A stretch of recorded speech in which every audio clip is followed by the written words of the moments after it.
Imagine for a moment that the most dangerous weapon in your life is not a gun, not a sword, not even a lie, but something sitting quietly on your dinner plate.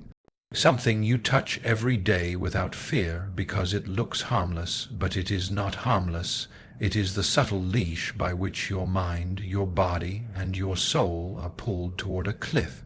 My friends, the enemy is clever. He knows he cannot storm heaven's gates to drag you down, so he finds the smallest doors, the hungriest corners of your desires, and he walks in quietly with a smile. He does not say, "Eat this and perish." He says, "Eat this and be happy." You see, there are foods, 3 in particular, that he dresses up like angels of light.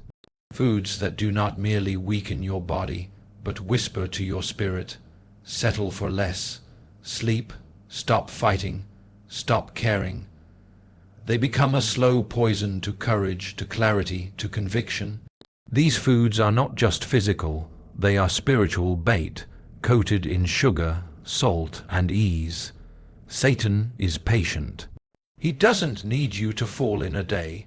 He needs you to grow dull, to let your guard down, to feed your body something that starves your will. And as you chew, you feel the edges of your faith soften, your hunger for truth dim, your purpose blur. And by the time you realize it, you are not just eating his food, you are living in his kitchen. The war for your soul will not always be fought in dark valleys or fiery trials.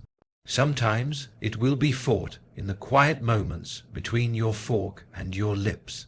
And if you think he cannot use something so small to bring you down, remember it was not the roar of a lion that broke Eden. It was the bite of fruit. Imagine an army that never marches onto the battlefield, but wins the war by quietly changing the water you drink and the bread you eat. The enemy has learned that swords and bullets are noisy. They awaken resistance, but a meal, a plate, a little indulgence, that slips past the gates without a sound. Your plate becomes the battlefield, not because the food itself is evil by nature, but because it has been conscripted into the service of a darker kingdom. And here lies the cleverness. You will never suspect an attack when you are comfortable, when you are full, when you are laughing over dinner. That is when your vigilance is at its lowest, when your armor is set aside. The food becomes the Trojan horse rolling into the fortress of your body while you cheer its arrival, unaware of the silent army hidden within. And by the time you feel the changed sluggishness in your step, fog in your thoughts, weariness in your soul, you do not even think to trace it back to the fork in your hand. You think you are simply tired, busy, distracted, when in truth, the war is being lost in bites. The devil's genius is not in his roar, but in his whisper. He knows that a blatant assault on your faith would stir you to fight, so he chooses instead the gentle erosion of your will. He does not storm the gates, he loosens one hinge at a time. He will never place before you a plate marked poison, but rather one marked just this once. He is not in a hurry, he is the master of the slow decay. You will not see the danger in the first taste, nor the second, for the change is too slight to notice. He is content to wait while the edge of your hunger for truth dulls, while your vigilance is traded for comfort. By the time you realize you've drifted, you will not recall the moment you first began to turn away. It will have been hidden in 100 tiny, unremarkable choices. That is how he works, not in the crash of a wave, but in the steady pull of a tide that you never thought could carry you so far. There are certain foods, 3, in particular, that serve as his most polished bait. They are not chosen merely for taste, but for what they do to the machinery of your mind and the furnace of your will. These are the foods that keep you full yet leave you empty, that quiet the growl of hunger but also quiet the hunger for holiness. They create a comfort so thick that the thought of sacrifice feels foreign, the call to discipline feels harsh, and the pursuit of truth feels unnecessary. They are crafted to please the body while quietly sedating the spirit, so that you find yourself alive but unalert, awake in flesh, yet asleep in purpose.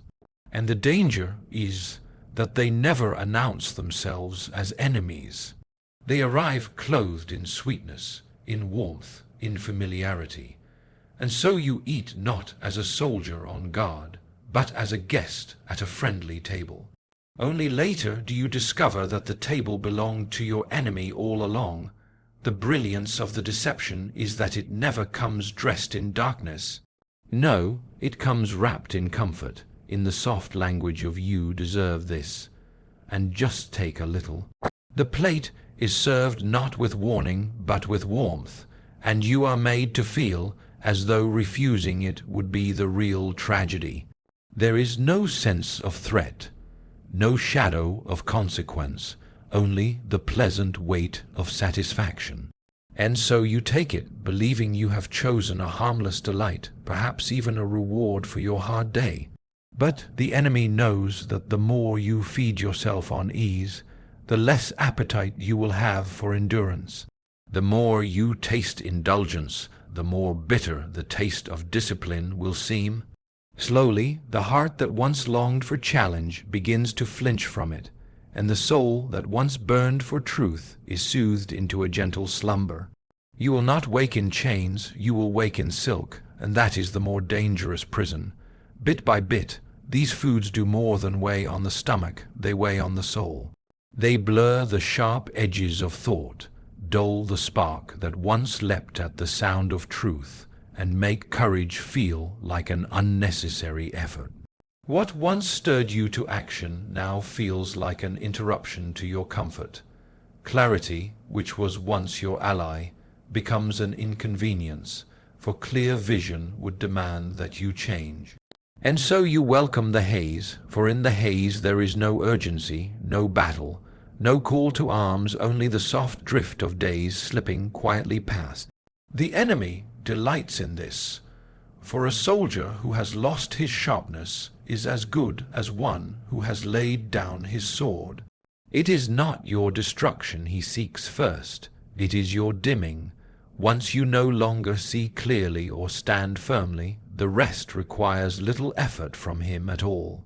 The danger does not strike in a single feast, for one indulgence alone is rarely enough to fell a man.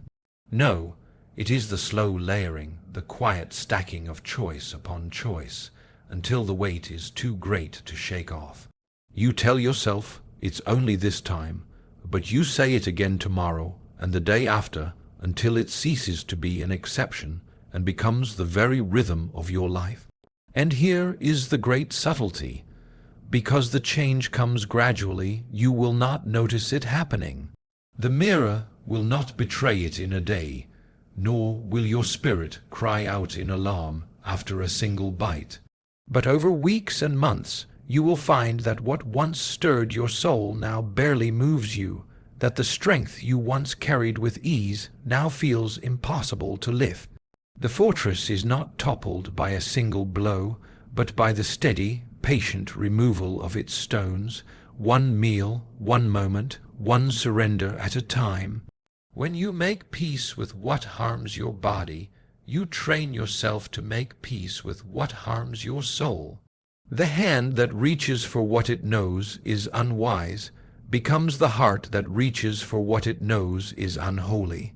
A small compromise dressed in the harmless cloak of appetite opens the door for greater concessions to slip through. At first, it seems unrelated. What does this sweet or salty indulgence have to do with truth or holiness? But the soul is shaped by its habits, and each yes to the lesser thing makes it easier to say yes to the greater wrong. You begin to soften toward sin the way you soften toward comfort, not by conviction, but by convenience. The enemy smiles here, for he knows he does not need to tempt you with great evil. if he can teach you to welcome small evils again and again, until they no longer seem evil at all. The enemy is in no rush, for time itself is his quiet accomplice. He will wait while the years turn, knowing that the longer you live in small compromises, the more they harden into your nature. He has no need to knock you down swiftly. A sudden fall might shock you awake. Instead, he is content to let you walk in a slow, downward spiral so gentle you mistake it for a level path. He watches while you exchange the sharp hunger of your youth for the dull comfort of routine, while zeal is replaced by habit and habit by apathy. Each bite, each choice, each surrender is a single grain of sand slipping from the hourglass, and he smiles to see you wasting the only life you will ever have. His strategy is not to make you rebel in a blaze, but to make you drift until you have forgotten you were ever meant to fight. To resist what harms you is more than a matter of health. It is the forging of armor for the soul. Every time you say no to the call of ease, you sharpen the blade of your will. Every time you choose discipline over indulgence, you strengthen the walls of your inner fortress.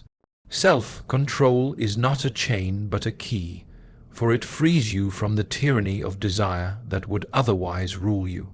The enemy fears a man or woman who can deny themselves, because such a person is not easily swayed by bait, no matter how sweetly it is offered.